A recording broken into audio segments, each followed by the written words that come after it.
Tiny Barbarian DX has been in development for a very long time. The Kickstarter that funded the first 2 episodes occurred all the way back in 2012. After releasing the second episode, Starcoil Games partnered with Nicalis Inc. to publish 2 additional episodes and to release the game on the Nintendo Switch with drop-in and drop-out co-op.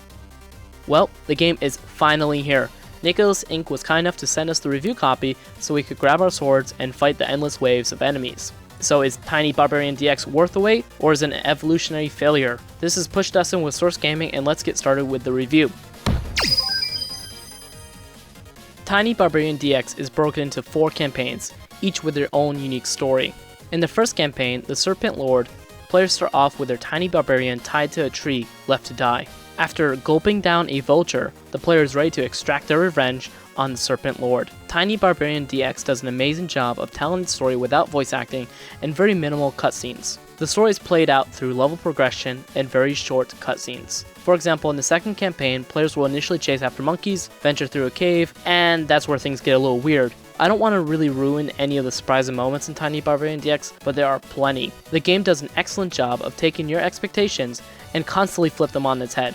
If you are interested in hearing about some of these moments and don't mind spoilers, I'll post some of them in the written review on Source Gaming. Of course, there will be spoiler tags for those who want to avoid it, and I strongly suggest going into this game blind if possible.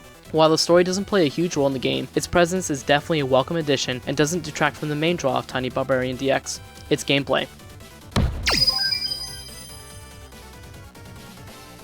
The game has a clear retro feel to it, with a ton of homages to classic games. Players can take up to 5 hits before they die, before they need to restart the area they're currently on. The Barbarian may be small, but the challenge is huge. While completing the third campaign, I died over 200 times. Gamers who are seeking a challenge have been very fortunate lately with Cuphead, Earth Atlantis, and now Tiny Barbarian DX released in such a short period of time. Tiny Barbarian DX at times feels a little bit unfair with its high skill ceiling.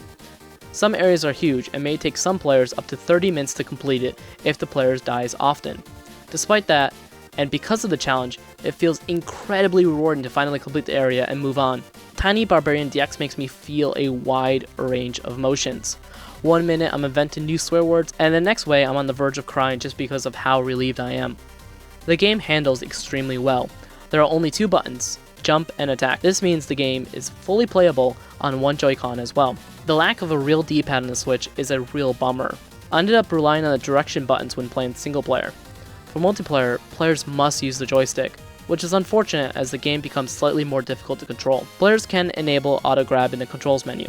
For casual players, this is strongly recommended as it will enhance your experience. I won't lie that there's something cathartic about pressing up to grab every ledge. Quick warning though, if you do enable auto grab in the third episode, there are some areas where it's beneficial to have the auto grab turned off. Luckily, it can be turned on and off within the game itself. Fighting with the Barbarian feels really good. There's only one button for attacking, but pressing it rapidly will create a short combo depending on what direction is being held. It feels very rewarding dodging a huge boss and delivering a couple of quick swipes to them. The 2-player co-op system is fantastic. Players can instantly drop in and out of play whenever they want. If they drop in the middle of the screen, the first player will lose half of their health. If they start on the same screen together, both players will have full health, but I believe the challenge is increased. I played through the second campaign with co-op, and it was a wonderful experience.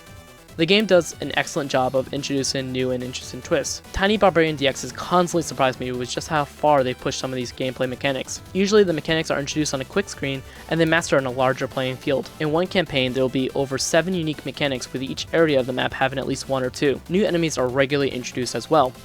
I'm currently on my 4th campaign and I've never felt bored. The game has rideable animals, 3D platforming, mazes, monkeys that throw rocks at the players, and so much more. The game has often made me smile. What's more is that each campaign plays out differently. The developer understood the players' expectations and played with them. The second and 4th campaign in particular were very surprising on how they played out. The bosses in the game are all very unique. There's only 1 or 2 bosses that I was initially confused on how to beat, but through trial and error I was able to quickly figure out how to deal damage to them. The bosses feel massive, especially when matched up with a Tiny Barbarian. Each campaign will have over 4 bosses, and they all feel really unique and fun to fight. If players need additional challenge, there are diamonds to collect in every campaign. The diamonds are well hidden in blocks and usually require additional effort by the player to collect. This does create a lot of replay value for the game. The game does keep track of the player's score and time. I look forward to seeing some really intense speedruns of this game, as Tiny Barbarian DX is a very easy game to pick up, but very difficult to master. There's also an endless horde mode that automatically starts when players boot up the game. It's a great way to test out and learn the controls of the game before jumping into the campaign, so I would strongly suggest new players to start with that. So let's go ahead and talk about the presentation of the game next. Tiny Barbarian DX looks great. The background and foreground is composed of multiple layers, which makes it a real treat to look at and play. The graphics for the game are exactly where they need to be. Everything is easily identifiable and generally follows a predictable pattern as long as players have the patience for it. The music is wonderfully crafted. I've been playing a track from the third campaign during this video, but there are plenty of unique tracks. None of the sounds in the games get annoying, and everything feels just so lovingly crafted. All in all, I can just keep on gushing about this game, but I think it's about time we wrap up this review. I can't really think of a major issue that Tiny Barbarian DX faces. I wish that there was more content in this game, but for what it aims to do, it aces everything. Tiny Barbarian DX feels like a proper love letter to the retro-style gaming era. With responsive controls, intense challenges, and loads of charm, I cannot help but recommend Tiny Barbarian DX. Tiny Barbarian DX is going for about $30 US. In order to complete all 4 of the campaigns, it'll take players 8 to 12 hours depending on their skill level. With that in mind, let's go ahead and talk about the final score. I give Tiny Barbarian DX a 5 out of 5. Thank you guys so much for watching this review, and thank you again to Nicalis Inc for sending us the review copy for this game. If you like this content and you'd like to see more reviews from us, make sure you hit that like button and subscribe to see more content like this. As always, if you picked up Tiny Barbarian DX, let us know what you think about it in the comments below. Other people who are watching this video might find it helpful if you have additional thoughts that you'd like to share. Be sure to check out the description below for links to our social media, and this is Push Dustin signing off. Thank you guys for listening.